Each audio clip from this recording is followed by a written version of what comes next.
ನಮಸ್ಕಾರ. ಫ್ರೀಡಂ 19 ಸುದ್ದಿವಾಹಿನಿಗೆ ಸ್ವಾಗತ. ಇಂದಿನ ಮುಖ್ಯ ಸುದ್ದಿಗಳತ್ತ ಗಮನ ಹರಿಸೋಣ.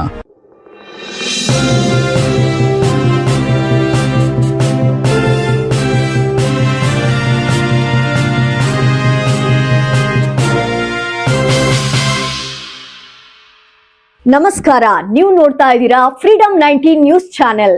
ನಿಖರ ಮತ್ತು ಪರಿಶೀಲಿತ ನಿರಂತರ ಸುದ್ದಿಗಳನ್ನ ಜವಾಬ್ದಾರಿಯುತವಾಗಿ ತಲುಪಿಸುವಂತ ವಿಶ್ವಾಸಾರ್ಹ ಸುದ್ದಿ ವೇದಿಕೆ ಫ್ರೀಡಂ 19 ನ್ಯೂಸ್ ಚಾನೆಲ್ಗೆ ತಮಗೆಲ್ಲರಿಗೂ ಆತ್ಮೀಯವಾದಂತಹ ಸ್ವಾಗತ. ಬನ್ನಿ ಇವತ್ತಿನ ಸುದ್ದಿಗಳನ್ನ ನೋಡೋಣ.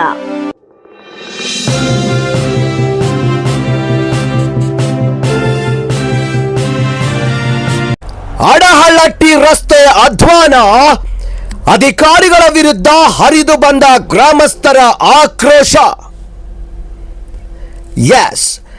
ಬೆಳಗಾವಿ ಜಿಲ್ಲೆಯ ಅಥಣಿ ತಾಲೂಕಿನ ಯಲಿಹಡಗಲಿ ಗ್ರಾಮದಿಂದ ಅಡಹಳ್ಳಿ ಗ್ರಾಮಕ್ಕೆ ಸಂಪರ್ಕ ಕಲ್ಪಿಸುವ ರಸ್ತೆಯು ಸಂಪೂರ್ಣವಾಗಿ ಹದಗೆಟ್ಟಿದ್ದು ವಾಹನ ಸವಾರರು ಪ್ರತಿದಿನ ಜೀವ ಭಯದಲ್ಲೇ ಸಂಚರಿಸುವಂತಾಗಿದೆ. ರಸ್ತೆಯೋ ಅಥವಾ ಗುಂಡಿಗಳ ಸಾಮ್ರಾಜ್ಯವೋ ಎಂಬ ಅನುಮಾನ ಇಲ್ಲಿ ಸಂಚಾರ ದಟ್ಟಣೆಯನ್ನು ಕಂಡರೆ ಮೂಡ್ತಾ ಇದೆ. ವರದಿಯ ಮುಖ್ಯಾಂಶಗಳು: ತೆಗ್ಗು ಗುಂಡಿಗಳದ್ದೇ ಕಾರುಬಾರು, ರಸ್ತೆ ತುಂಬಾ ಬೃಹತ್ ಗಾತ್ರದ ಗುಂಡಿಗಳು ಬಿದ್ದಿದ್ದು ಬೈಕ್ ಸವಾರರು ಪ್ರತಿದಿನ ಅಪಘಾತಕ್ಕೆ ಈಡಾಗ್ತಾ ಇದ್ದಾರೆ. ಕನಿಷ್ಠ ಪಕ್ಷ ಪ್ಯಾಚ್ ವರ್ಕ್ ಮಾಡುವ ಸೌಜನ್ಯವನ್ನು ಅಧಿಕಾರಿಗಳು ತೋರುತ್ತಿಲ್ಲ. ಬಸ್ ನಿಲ್ದಾಣದ ಕನಸು ನನಸಾಗಿಲ್ಲ. ಅಡಹಳ್ಳಿ ಗ್ರಾಮಕ್ಕೆ ಸುಸಜ್ಜಿತ ಬಸ್ ನಿಲ್ದಾಣ ಬೇಕೆಂಬ ದಶಕಗಳ ಬೇಡಿಕೆ ಇಂದಿಗೂ ಕೂಡ ಕೇವಲ ಭರವಸೆಯಾಗಿಯೇ ಉಳಿದಿದೆ. ರಾಜಕಾರಣಿಗಳ ನಿರ್ಲಕ್ಷ್ಯ. ಚುನಾವಣೆ ವೇಳೆ ಅಭಿವೃದ್ಧಿಯ ಹರಿಕಾರರಂತೆ ಮಾತನಾಡುವ ಜನಪ್ರತಿನಿಧಿಗಳು ಗೆದ್ದ ಮೇಲೆ ಈ ಗ್ರಾಮದ ಕಡೆ ಮುಖ ಮಾಡುತ್ತಿಲ್ಲ ಎಂದು ಗ್ರಾಮಸ್ಥರು ಆಕ್ರೋಶ ವ್ಯಕ್ತಪಡಿಸಿದ್ದಾರೆ. ಸಾರ್ವಜನಿಕರ ಆಕ್ರೋಶ. ಸಾಮಾಜಿಕ ಹೋರಾಟಗಾರ ಪ್ರವೀಣ್ ನಾಯಕ್ ಮತ್ತು ಸ್ಥಳೀಯ ಗ್ರಾಮಸ್ಥರು ಅಧಿಕಾರಿಗಳ ವಿರುದ್ಧ ಹರಿಹಾಯ್ದಿದ್ದು ಸಂಬಂಧಪಟ್ಟ ಇಲಾಖೆಯವರು ಕಣ್ಣಿದ್ದು ಕುರುಡರಂತೆ ವರ್ತಿಸುತ್ತಿದ್ದಾರೆ.